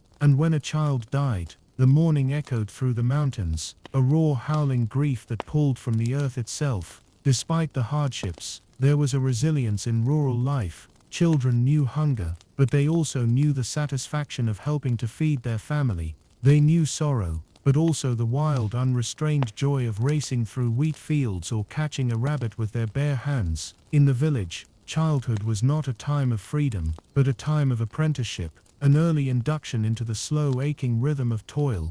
But it was also a childhood woven tightly with family, myth, and the land itself. These children were not raised by books or bronze, they were raised by the soil. Chapter 13. Tiny tunics and clay marbles, toys, games, and imagination in the ancient world. Not everything in a child's life in ancient Greece was bound by work, duty, or fear. Somewhere between the harsh realities of survival and the rigid demands of culture, there existed a quiet, colorful corner of childhood, filled with laughter, play, and wonder. Here lived the toys, the games, and the sparks of imagination that lit up the eyes of Greek children, rich and poor alike. In city streets and village courtyards, boys and girls chased each other barefoot over stone and dirt, the air alive with their shrieks of joy. Play was not a luxury, it was a language, a world of its own, built from whatever the world offered. Their toys were simple, often homemade. A clay marble could become a prized treasure, a carved wooden horse with wheels, hippos poxylos, could transform a dusty alley into a chariot racetrack. Dolls, molded from clay or sewn from scraps of cloth, were cherished companions. Some even had movable limbs, painted eyes, and tiny tunics stitched by loving hands. Poorer children had fewer possessions, but not less imagination. A broken pot could become a ship, smooth stones turned into racing tokens, sticks became swords, and hills became fortresses. Play was not about objects, it was about stories. Games also shaped Greek childhood. Boys often played ephedrosmos, a kind of target game using stones. Others enjoyed aporesis, the art of bouncing balls with precision. Girls had their favorites too, games like plakas, which resembled a mix between patty cake and rhythmic clapping routines. One favorite, played by all, was Ostrakinder, where children divided into teams and played a running game based on the toss of a shell. Light side meant chase, dark side meant flee. Many of these games had an undertone of training. Boys practiced coordination and agility that would one day serve them in war. Even play served the polis, yet there were also quieter amusements. Storytelling was beloved. Children gathered around grandparents or older siblings to hear tales of gods and monsters. The adventures of Heracles and Odysseus came alive not from scrolls but from mouths, each storyteller adding their own flair. Children absorbed myth, not as distant fiction, but as living truth. Festivals brought bursts of excitement. During Anstesteria, children wore flower wreaths and took part in feasting and dancing. On the third day, called Chaitroi, even the spirits of the dead were said to walk among the living, and children were told to whisper respectfully to the shadows. Sometimes, when children outgrew their toys, they didn't throw them away, they offered them to the gods. A girl nearing marriage might dedicate her dolls to Artemis, goddess of childhood and chastity, as a symbolic goodbye to girlhood. These offerings, left at temples, were both ritual and remembrance, a tender trace of a child's joy left behind in clay and thread. Though life was often hard, these moments of play, laughter and imagination formed the true heartbeat of Greek childhood. They were the parts that made the rest bearable. They were the sparks that reminded everyone, slave or citizen, boy or girl, that even in a world ruled by fate, a child's mind could still fly free. Chapter 14. When boys became men. The brutal rite of Athenian adolescence. Childhood in ancient Greece was not endless. It had a boundary, a line carved, not by birthdays, but by ritual, training, and blood. And for boys in Athens, crossing that line meant entering the crucible of adolescence, a harsh and deliberate transformation from playful innocence to warrior, citizen, and man. At the age of 7, an Athenian boy began his long road to adulthood. He left behind the women's quarters, his mother's warm embrace, and entered the male world. From now on, he belonged to the paideia, a structured system of education, discipline, and character building that would consume his waking hours. Each morning, his tunic hastily fastened, he marched to the schoolhouse, a modest courtyard or shaded garden, led by a didascalos, the teacher. There, he sat cross-legged on stone or clay floors, a wax tablet in hand, stylus poised. The first lessons were in letters and numbers. The alphabet was drilled relentlessly. Mistakes earned a sharp slap on the wrist from the teacher's rod. But literacy was only one branch of this demanding education. Equally important was musike, the training in music and poetry. Boys learned to sing Homer's epics to the tune of the lyre. They were taught rhythm, memory, and moral lessons through song. The words of Achilles and Hector became scripture, heroic models of virtue and sacrifice. And then there was the gymnasium. Physical training was not a pastime. It was a duty. Naked beneath the sun, the boys wrestled, raced, threw javelins, and leapt over hurdles. Their young bodies were hardened through repetition, their pride sharpened through competition. They learned to fight, not for fun, but for the poor. One day, they would stand in the phalanx, shield to shield with their fellow men. They had to be ready. The gymnasium also taught discipline. A boy who disobeyed could be caned. One who boasted too much might be mocked or ostracized. Boys were taught sophrosyne, self-control, humility, and moderation. Honor mattered more than comfort. As adolescence drew nearer, around age 18, each boy faced his greatest test, the ephebic training. This was no longer school. This was state-sponsored militarization. He was now an ephebe, a young man in training for citizenship and warfare. For 2 years, he would live with others, like him, under strict supervision, learning to march, shoot arrows, camp in the wild, and protect the borders of Attica. This was a brotherhood forged in hardship. In these years, food was simple, sleep was brief, and comforts were denied. They trained in the mountains, standing watch against potential Spartan threats, pirates or bandits. If they complained, they were ridiculed. If they failed, they were dishonored. The ephebic system was not designed to coddle. It was meant to forge steel. At the end of his training, if he passed, he was honored in a public ceremony. His name was entered in the registry of citizens. He was no longer a boy. He was an Athenian man, with the right to vote, to fight, and to speak in the assembly. But the price of that honor was steep. The journey from boy to man demanded the silencing of fear, the sacrifice of ease, and the acceptance of duty. In many ways, the child was not guided into adulthood, he was forced into it. For Athenian boys, manhood was not a gift, it was a battle, and not all emerged victorious. Chapter 15. Girlhood in the Shadows. Growing up female in ancient Greece. While boys in ancient Greece trained to be warriors, lawmakers, and citizens of the polis, girls lived in a parallel world, one cloistered behind closed doors, bound tightly by custom, modesty, and the rhythm of domestic life. A girl's world was smaller, but no less complex. Hers was a life of whispered instruction, quiet obedience, and endless preparation for one singular destiny, marriage.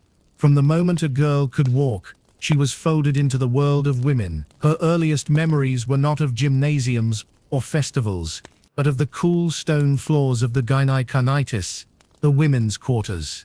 Here, amid spinning wheels, looms and oil lamps, she learned the rhythms of her future, how to weave wool, how to cook barley, how to care for infants. These were not merely chores, they were rehearsals for womanhood. There was no formal schooling for girls in most of Greece, especially in Athens. She might learn to read a little, perhaps copy down a hymn to Artemis or Aphrodite, but intellectual education was rare. Instead, her knowledge was passed from mother to daughter, aunt to niece, in the quiet, repetitive cadence of domestic life. She learned by watching, by mimicking, by enduring. Her playtime, when it existed, was modest and guarded. Dolls were her companions, small, delicate, often made of clay or wood. These dolls, though simple, were rich with symbolism. When a girl approached marriage age, usually around 14 or 15, she would dedicate her childhood toys to the gods, often Artemis, protector of young girls, symbolizing the end of her innocence and the start of a new life. As she entered adolescence, her life became more restricted. Her body, now a symbol of modesty and value, was carefully hidden. She wore longer garments. She was kept out of sight when male guests visited. Her reputation, more precious than silver, was guarded with fervor. A single rumor could ruin her future. And then came the marriage. A girl's wedding was less a romantic union and more a transaction between households. Fathers arranged matches considering wealth, land, and alliances. Love had little to do with it. The bride, young and silent, moved from her father's house to her husband's, often to a man twice her age. She passed from one set of guardianship to another, her Corius, once her father, now her husband. There were rituals. On the night before the wedding, the bride bathed in sacred water from the Callistiphos spring, symbolizing purity. She adorned herself with garlands, a veil and jewelry. A feast followed, and then a torch-lit procession carried her to her new home. She rode in a cart, surrounded by song and music, but her heart may have trembled. And then behind the veil, girlhood ended. From that moment, her identity shifted. She was now a Jaina wife, responsible for managing the home, bearing children, and honoring the household gods. Her life was now one of care, duty, and silence. And yet within these walls, Greek women built quiet strength. They managed households, raised the next generation, honored the gods, and even on rare occasions, influenced political events through their husbands or sons. But childhood for a Greek girl was a fleeting, fragile flame. It flickered briefly in the shadows, and then it was gone. Chapter 16: Illness, Death, and the Gods. Childhood's silent shadows. In ancient Greece, the laughter of children was never too far from sorrow. Illness and death cast long shadows over every household, noble or poor. Childhood was fragile. The gods gave life, but they could just as easily take it away. In the cradle, infants faced their first danger. Disease was everywhere, miasmas in the air, unclean water, mysterious fevers. Medicine, such as it was, rested more in the hands of priests and midwives than physicians. Most infants were born at home, delivered by experienced women who relied on herbal remedies, whispered prayers and crude instruments. Many did not survive their first year. When a child fell ill, the options were limited. Physicians like Hippocrates believed in balancing the humors: blood, phlegm, black bile, and yellow bile. If a child had a fever, they might be bled or purged. If they were too weak, a honey tonic might be offered. But when these failed, people turned to the god. Parents carried their fevered children to the temples of Asclepius, god of healing. They would sleep incubate on the sacred grounds, hoping for a divine dream or a healing miracle. Sometimes the child recovered. Sometimes they didn't. Death, when it came, was met with ritual. For children under a certain age, usually under 3, burials were simpler than those for adults.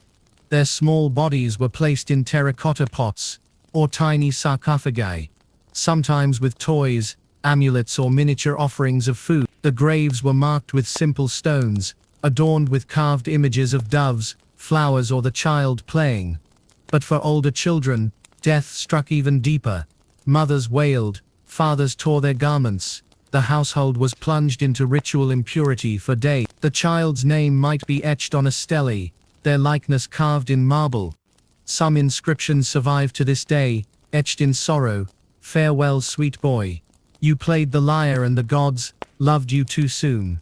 Even in tragedy, the Greeks turned to their mythology for comfort. The soul, they believed, did not vanish. It journeyed to the underworld, to Hades, the realm of shadows. If a child had lived virtuously, perhaps they would be found in the Elysian fields, running barefoot among flowers, free from pain.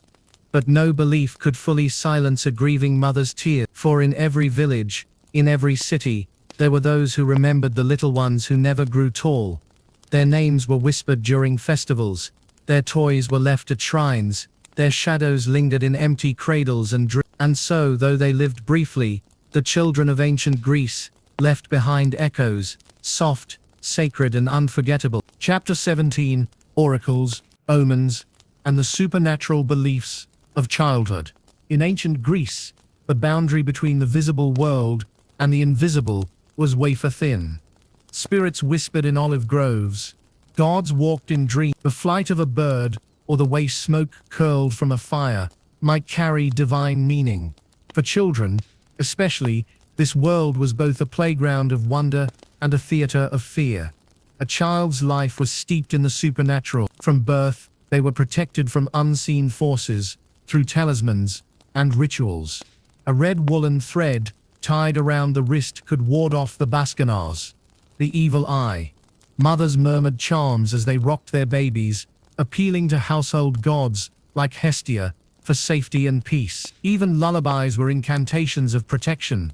Dreams were not just dreams.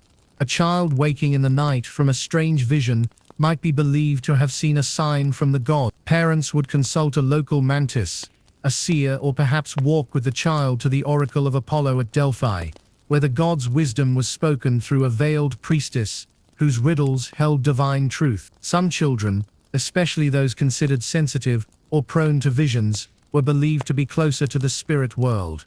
If they spoke of voices or shadows, it was not always dismissed as fantasy. In some cases, it was feared or revered. Rituals framed their milestone. At festivals like the Anthesteria, children wore garlands and sang to the spirits of the dead, who were believed to roam the streets for a few sacred days. Children were taught not to speak loudly during certain phases of the moon. They learned to recognize bad omens: a black dog crossing the road, an owl hooting in daylight, a broken jug. In rural villages, old women told children of nymphs who lived in springs and dryads who haunted trees. They warned of Hecate, the goddess of ghosts and crossroads, who roamed at night with her pack of hounds. Children believed these stories, and sometimes, late at night, they would press themselves against their mothers too afraid to sleep. Magic, too, was part of this world. Greek society frowned upon sorcery, but that didn't stop mothers from tying herb bundles under cradles or whispering ancient names when illness struck. Girls were taught which herbs brought dreams, which burned away fevers, and which protected against curse. For the children of Greece, the world pulsed with the divine. Gods were not distant. They were in the rustle of leaves, the twist of fate, the flicker of a flame. It was a world where the supernatural was not a shadow, but the very light they walked in. Chapter 18. Slaves and Servants. The invisible children of ancient Greece. Not every child in ancient Greece played in the courtyard or offered flowers to the gods. Some lived in kitchens, others slept by the hearth. Many were born not into freedom, but into servitude. These were the slave children, silent shadows in the households of the wealthy, largely invisible to the history books, but crucial to the running of daily life. Slavery was everywhere in ancient Greece. It wasn't based on race, but on circumstance. Prisoners of war, children born to slave mothers, or victims of raids could all become property. Children could be sold or gifted. Some were purchased young, others raised in the home from infancy. For a slave child, life depended on the kindness or cruelty of their master. They might wake before dawn, sweep the floors, carry water, or tend to the animals. Older children might be given roles as attendants, fetching sandals, preparing food, or helping with the weaving. In richer households, a boy might become a paid de garde, a personal servant to a free boy, walking him to lessons and standing silently as he studied. They watched other children play, but rarely joined. Their toys were fewer, often broken, and their laughter quieter, always aware of a master's mood. A mistake could mean punishment, beatings, hunger, or isolation. There was no legal protection, no appeals. They were property. And yet among slave children, bonds were forged. In the kitchens and courtyards, friendships bloomed. Older children taught the younger ones survival strategies, how to please a master, how to avoid blame, how to find comfort in scraps and stolen moments. Some were loved. A mistress might grow fond of a young man. A master's child might see a slave boy as a friend or even a brother, but the barrier remained. Love did not equal freedom. There were rare paths to manumission. A talented servant might earn a master's favor and be freed. Some cities allowed slaves to purchase their freedom, but for most, childhood was merely the beginning of a life spent in the service of others. And when they died, there were no grand funerals, no marble stelae, often not even a name recorded, just a burial in unmarked earth, and the echo of a childhood lived in shadow. Chapter 19. Games, festivals, and the joyful moments of Greek childhood. And yet not all was somber in the life of a Greek child. In between the rituals and responsibilities, the silences and the shadows, there was laughter, there were festivals, there was joy. Greek childhood had its bright days. One of the greatest joys was play. Children made dolls from rags and clay. They chased hoops down stone streets, played with knucklebones like ancient dice, and invented games that looked suspiciously like modern tag or leapfrog. Boys raced with toy chariots. Girls sang skipping rhymes. The air echoed with their laughter.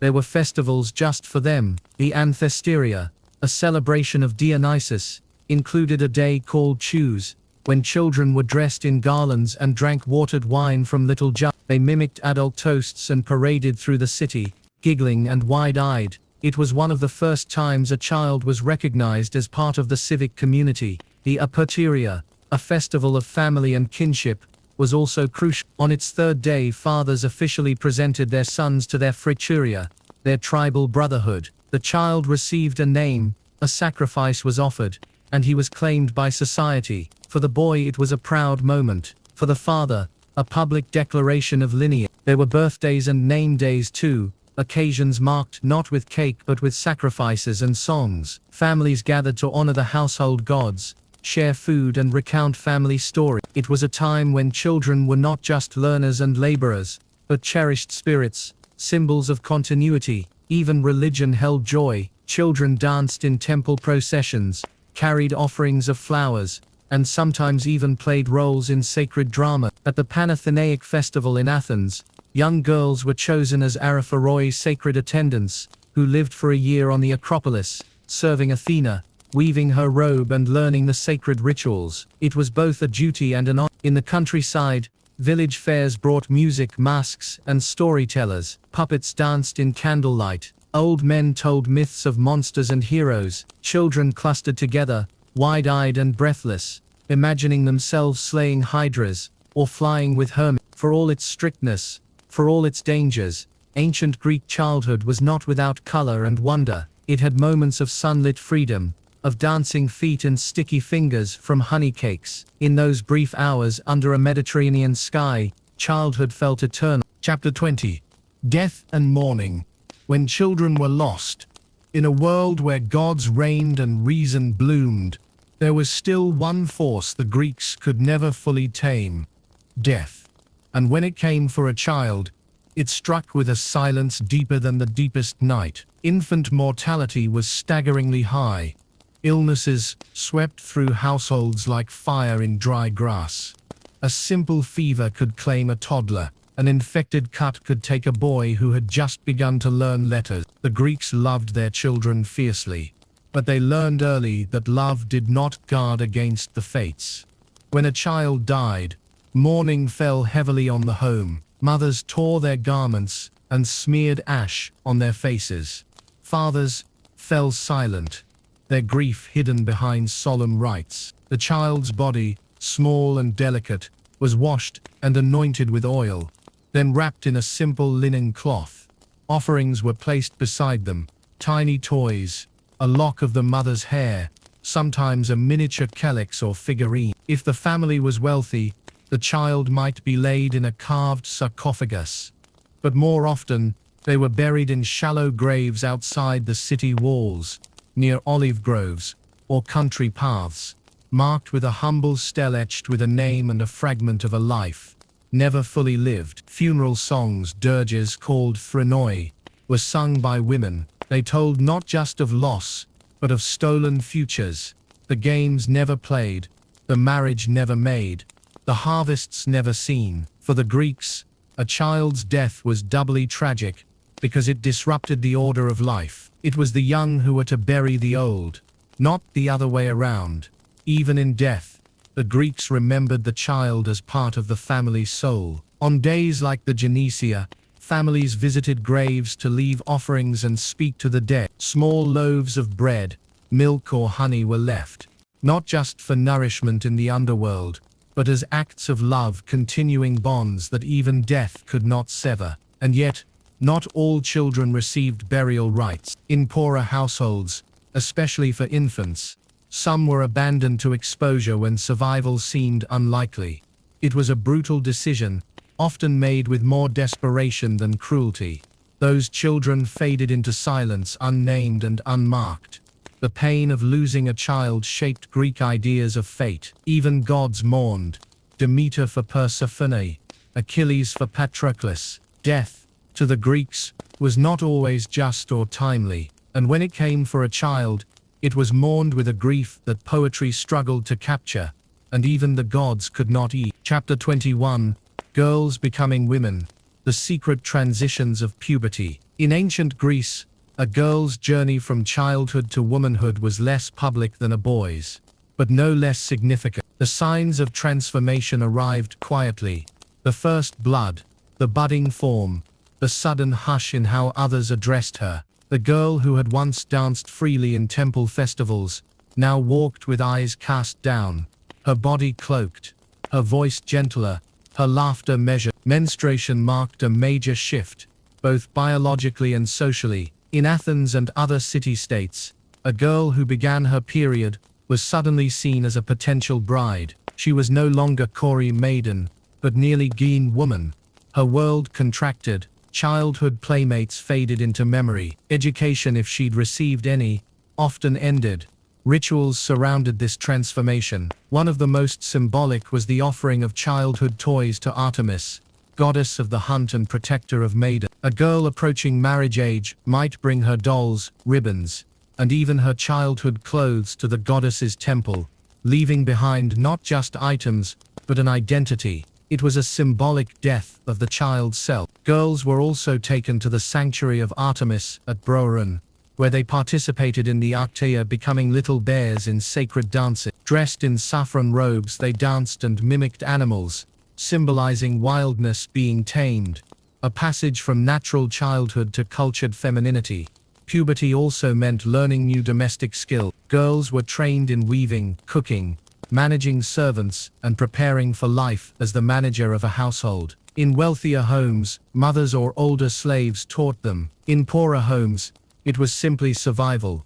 Conversations changed too. Whispers of betrothals began. A man might ask for her hand while she was still only 12 or 13. Her father's word was law. The girl had little say. And yet, this period wasn't just about restriction. Some girls found joy in these new rights. The dignity of adulthood, the excitement of new clothes, new responsibilities. They wore new veils, new sandals. They attended women's festivals like the Thesmophoria, where wives and mothers gathered in secret rituals to honor Demeter and Persephone, women's mysteries, closed to men. Still, the transition came with fear. Pregnancy could follow soon after marriage, and with it came real danger. Many girls died in childbirth. Others lived, but their bodies bore the cost. The journey from girl to woman was quick, and it was often irreversible. In this quiet and powerful transformation, ancient Greek girls stepped across a threshold both sacred and confining. Childhood ended, not with a celebration but with a veil. Chapter 22. Boys becoming men. Trials, training, and the weight of expectation. For a boy in ancient Greece, growing up was not just a matter of age. It was a performance, a trial, a forging in the fire of discipline and tradition. Unlike girls, whose transition was largely domestic and veiled, boys were shaped under the public eye. Their journey into manhood was loud, structured, and filled with expectation. In Athens, the path was intellectual and civic. Boys began their formal education at around 7, studying letters, music, and gymnastics, under tutors or in small schools. But true transformation began at puberty, usually around 14, when a boy's voice deepened and his body filled out. He took on new roles. He wore the chlamys, a short, military cloak, and carried himself differently. At 18, an Athenian boy became an Ephebi, entering 2 years of rigorous training in citizenship and warfare. It was a rite of passage, a testing ground. He trained with weapons, marched in drills, and learned discipline under the harsh guidance of older men. He swore the Ephebic oath before the gods, promising to protect the city, obey its laws, and honor its traditions. In Sparta, the transition was even more intense. Spartan boys were taken from their mothers at age 7 and placed in the agoge, a brutal state-run training program. They lived communally, learned to fight, endured pain and hunger, and were taught to steal without being caught. Puberty brought harder trials, survival games, naked races, and even sanctioned combat. A Spartan boy's passage into manhood was marked by the Cryptia, a secretive and deadly ritual in which select young men lived in the wild, stalked helots, enslaved people, and learned to kill silently. It was not ceremony, it was terror, sharpened into strength. In both cities, The ultimate goal was to become Andreos manly, brave, and self-controlled.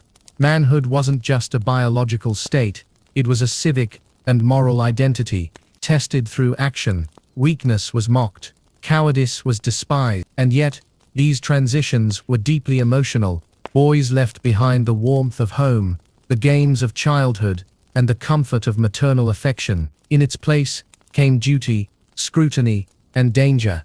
By 20, if he survived, the boy was a man, ready for war, for politics, for marriage. He had learned the rules of rhetoric, the weight of a shield, the honor of citizenship. But often, he had lost something quieter, the freedom of boyhood dreams, the softness of imagination. In ancient Greece, to become a man was to be sculpted, hardened, and offered to the polis like a blade tempered in fire. Childhood was over. The world awaited with its triumphs, its wounds, and its glory. Chapter 23. Shadows in the Workshop. Child labor in ancient Greece. While Athenian boys dreamed of rhetoric and Spartan boys trained for war, most Greek children didn't live among scrolls or swords. They lived in the dust and clamor of workshops. They were apprentices, labor often unpaid, often unnoticed. Child labor in ancient Greece was not scandal, it was expectation. In artisan families, children were born into the trade. If your father was a potter, so were you. If he made sandals, your hands soon stitched leather too. Boys began as early as 6, fetching water, grinding ochre, sweeping clay shards, and always listening to the rhythm of adult work. Athenian workshops hummed from sunrise to sunset. The air was thick with the scent of wood shavings, heated bronze, or wet clay. In one corner, a father carefully turned a pot on a wheel, shaping it with fingers calloused by decades. Beside him, a boy, his son or servant, squatted on a stool, eyes tracking every movement, waiting for the chance to help. Tasks started small: stir the paint, feed the kiln, run errands across the agora. But as the boy aged, he moved closer to the fire, both literally and symbolically. He learned the curve of a crater, the balance of a spearhead, or the technique to hammer thin gold leaf. And in time, he would create something entirely his own. There were no safety standards. A careless slip could mean a crushed hand beneath a loom or burns from spilled bronze. Apprenticeship wasn't gentle, it was survival. And there was no guarantee the child would inherit the business. That depended on talent, obedience, and whether he lived long enough. Girls too labored, usually inside the home. They spun wool from morning till dusk. They wove blankets, dyed fabric, or helped prepare food to sell in the marketplace. Some girls from poorer families were hired out as nursemaids, vendors, or servants by the time they were 10. The poorest children, especially orphans and enslaved, had the hardest fate. They toiled in mines, sometimes lowered into dark shafts where air barely stirred. In Laurion's silver mines, small children were prized for their ability to crawl into tight tunnels. It was brutal, dangerous work. Many never returned, but labor wasn't only misery. For many children, especially those within family businesses, work was pride. It was identity. To carve a sculpture, shoe a horse, or help finish a mosaic alongside a parent was to feel useful, to feel grown. Still, the city's celebrations rarely honored the child work. Their hands built the temples, molded the amphorae, tanned the hides, but their names were rarely etched into history. They remained in the background, silent architects of civilization. Chapter 24. Orphans, bastards, and the forgotten. Children on the margins. Not all children in ancient Greece belonged to warm homes with guiding parents. Some were left behind, forgotten, born into ambiguity. These were the orphans, the illegitimate, and the children who lived in the cracks of society's marble walls. Orphanhood could strike anyone. War, plague, childbirth complications. It took parents suddenly. Athenian law tried to protect orphans. If a father died, leaving a minor child, the city appointed a guardian, usually a male relative. This man was expected to manage the child's property and ensure their education, but the system was fragile. Corruption festered. Some guardians embezzled inheritance or neglected the child entirely. Girls were particularly vulnerable.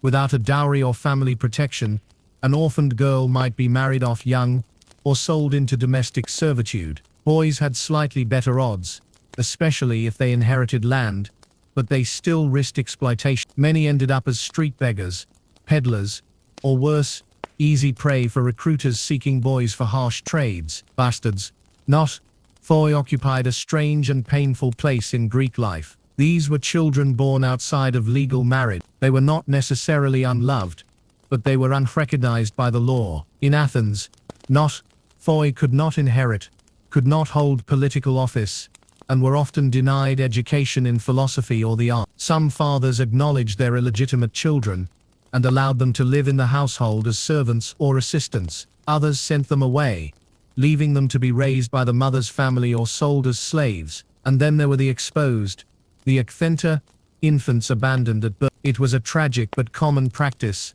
especially for girls or children with visible deformities. A father could legally reject a newborn simply by refusing to acknowledge it during the first days. These infants were left outside city gates, on hillsides or near temples. Some were rescued by passers-by and raised as slaves. Others perished in silence, cradled only by wind and sky. There were no orphanages, no social safety nets. Survival depended on luck, charity, or cleverness. Some children found sanctuary with traveling performers or philosophers who adopted strays out of compassion. Others lived in bands, stealing food, trading news, and sleeping in the shadows of temples. Yet even among the forgotten, resilience blew. Some rose from the dirt to become craftsmen, scribes, or storytellers. They bore the weight of early loss, but carved out identities from broken beginnings. In myth, even heroes were orphans. Oedipus, abandoned on a mountain.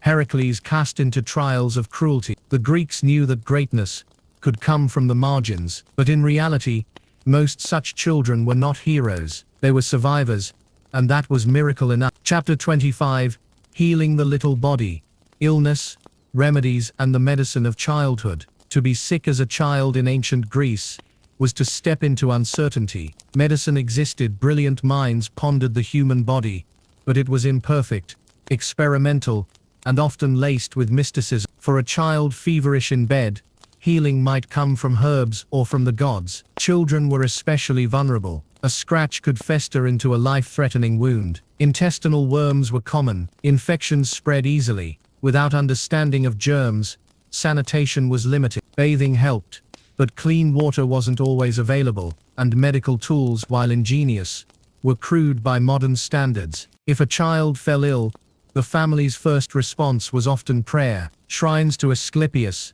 god of healing, dotted the Greek world. Parents brought their sick children to temples like Epidaurus or Kos, where sacred serpents slithered through dream chambers. They left offerings, bread, honey, carved limbs to beg for divine intervention. Some temples had healing priests, who interpreted dreams and prescribed ritual. At home, folk remedies abounded. For stomach pain, mothers brewed teas of mint or fennel. For fevers, they applied cool cloths, or offered goat's milk, mixed with garlic. Bee stings were soothed with crushed fig leaf. Headaches were banished with amulets or the burning of specific herbs like bay laurel. Professional physicians, iatroi, were rare and usually expensive, but if called, they examined the child by observing urine color, pulse, and smell. They believed illness stemmed from imbalance in the body's four humors: blood, phlegm, black bile, and yellow bile. The treatment might involve bloodletting,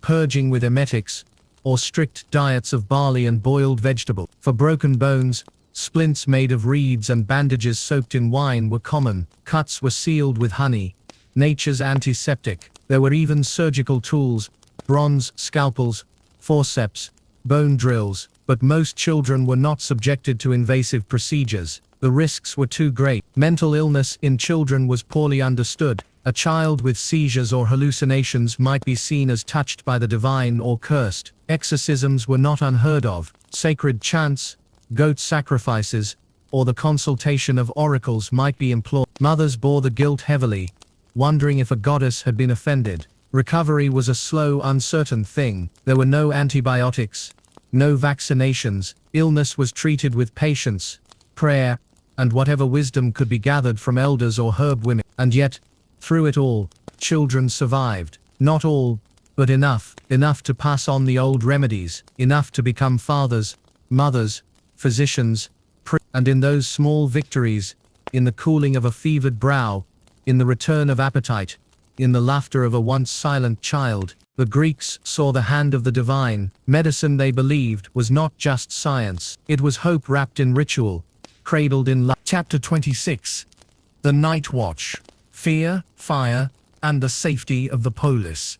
As twilight descended, and oil lamps flickered to life behind wooden shutters, a new mood settled over the Greek city-state: caution.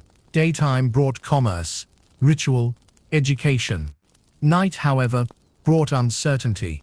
The streets thinned, the agora emptied, and the city's rhythm slowed to a cautious heartbeat. Safety was not guaranteed. Ancient Greece had no police force as we understand it today. Instead, Athens employed Scythian archers, a corps of public slaves tasked with crowd control, making arrests, and watching for disturbances. At night, however, much of the responsibility for safety shifted to private citizens and informal watchmen. Fires were the great fear. A single overturned lamp could send a timber-roofed home into a blaze that leapt from building to building. Thatched roofs, dry wood, and tightly packed houses created a dangerous mix.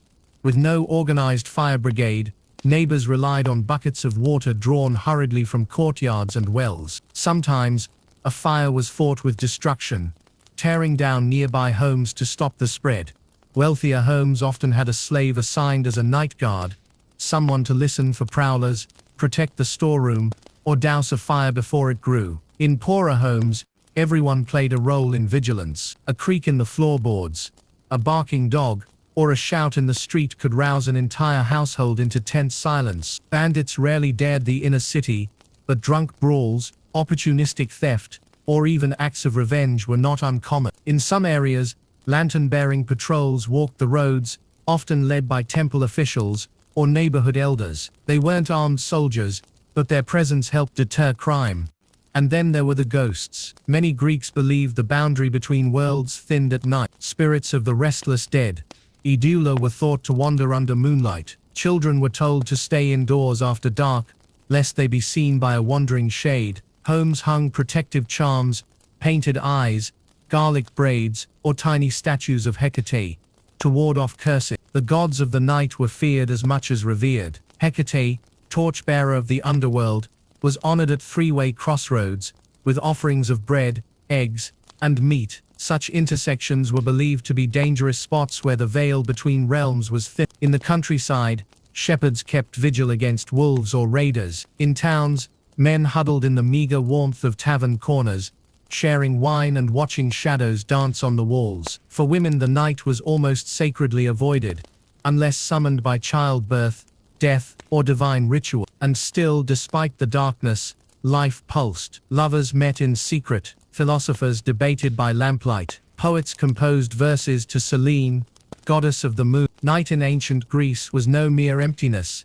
It was the mirror of day, filled with risks, rites, and stories whispered low to avoid waking things best left asleep. Chapter 27.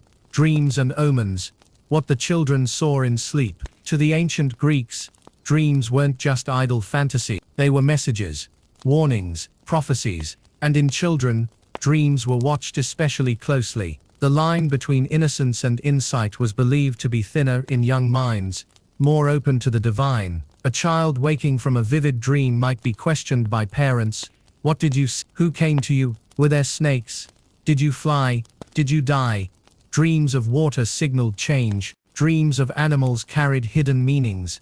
A lion might symbolize strength or divine favor, while rats or serpents hinted at illness or betrayal. If a child dreamed of falling teeth, it could be a sign of death in the family.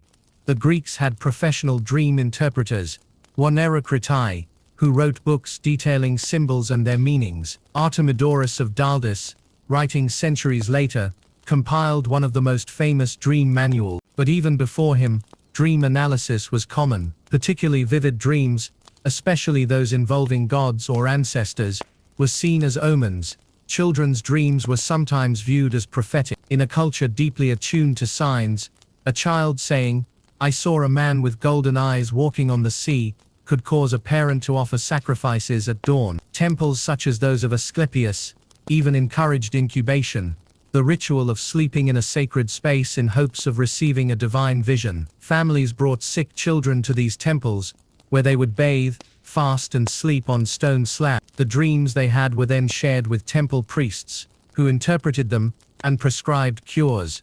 But not all dreams brought hope. Nightmares were considered dangerous. A child screaming in the night might be given a protective charm, or bathed in spring water blessed by a priest. Some households buried a small offering in the garden, bread soaked in wine, wrapped in cloth, to appease dream spirits. Parents also watched for Epialis, the spirit of night terrors. It was thought to sit on the chest of sleepers, causing panic and fear. To ward it off, they placed sprigs of rue or fennel beneath the child's pillow. Yet not every dream was interpreted. Sometimes, children dreamed of things they didn't speak aloud, of strange cities, talking animals or endless fields, of gods they'd never been taught. Dreams remained a mystery, a personal theater lit only by the mind's torch. To sleep was to step into another world, one ruled by neither polis nor parent, a sacred country without walls, where the young walked barefoot among stars and monsters. And when they returned, eyes still heavy,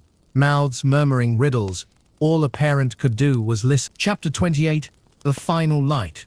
Death and burial of a child in ancient Greece. When a child died in ancient Greece, time itself seemed to stop. The wails of mourning echoed down alleyways, drawing neighbors and strangers alike. The home of the dead became a place of silence and ritual, of love wrapped in unbearable grief. Child mortality was tragically common. Fevers, infections, accidents, childbirth, all could take a young life in a single day. But no frequency ever lessened the pain. Greek families mourned deeply, viscerally. The body was washed by the mother or elder women. Ointments of myrrh and olive oil were gently applied. The child's favorite toy or amulet might be placed beside them. Even infants barely days old were treated with solemn dignity. The child was laid out for viewing, often on a small couch, surrounded by garlands of flowers. Rosemary, bay leaves, and lilies masked the smell of death. In wealthier homes, painted funerary masks were sometimes placed on the face.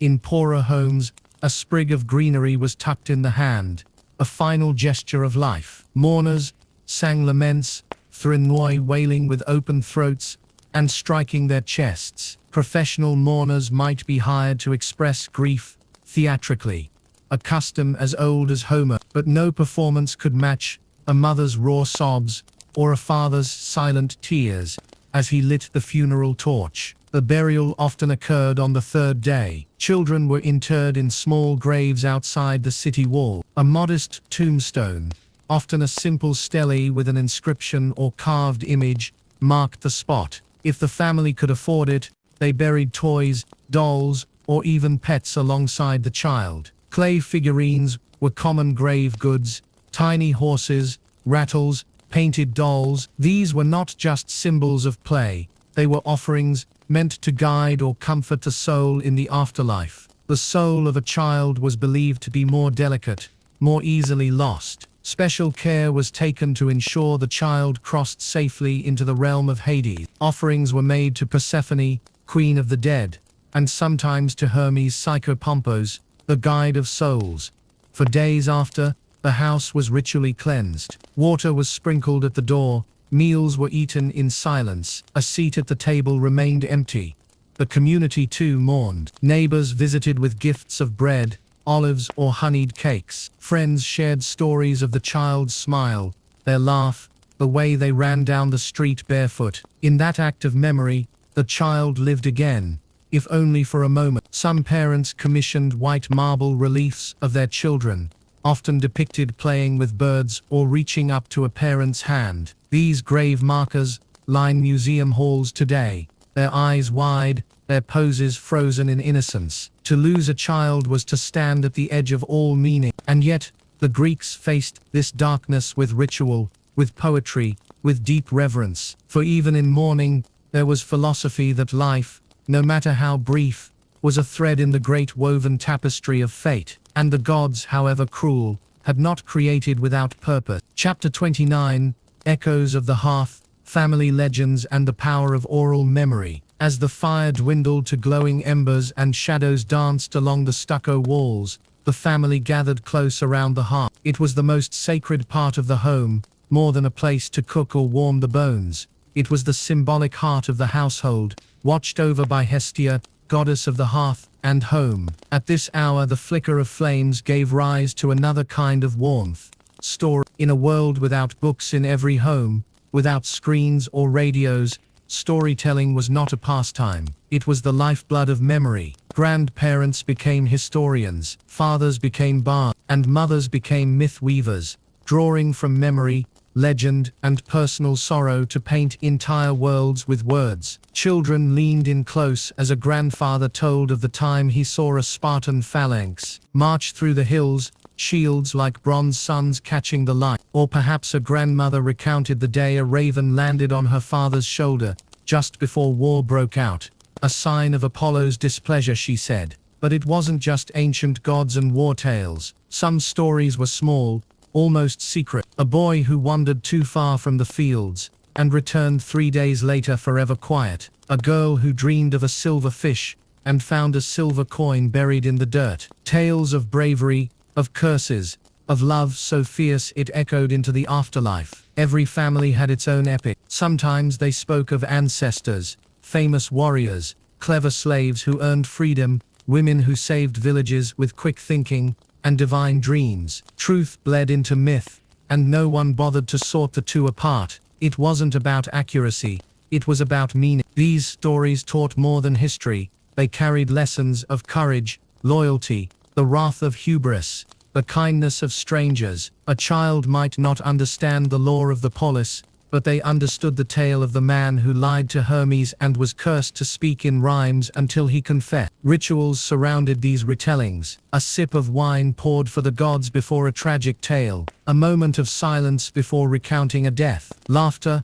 loud and unashamed, during comedic stories about clever slaves or foolish tyrants bested by a donkey. Even slaves, often silent during meals, were sometimes allowed to speak during story hour. Their tales, shaped by different homelands, languages and gods, wove foreign threads into the fabric of the home. A Nubian servant might tell of river spirits and star-born heroes. A Thracian nurse could whisper of mountain witches and snow spirits. And always, the children listened, eyes wide, minds open, for in these fireside tales, they inherited more than entertainment. They absorbed identity, who they were, where they came from, what it meant to belong to this house, this clan, this land.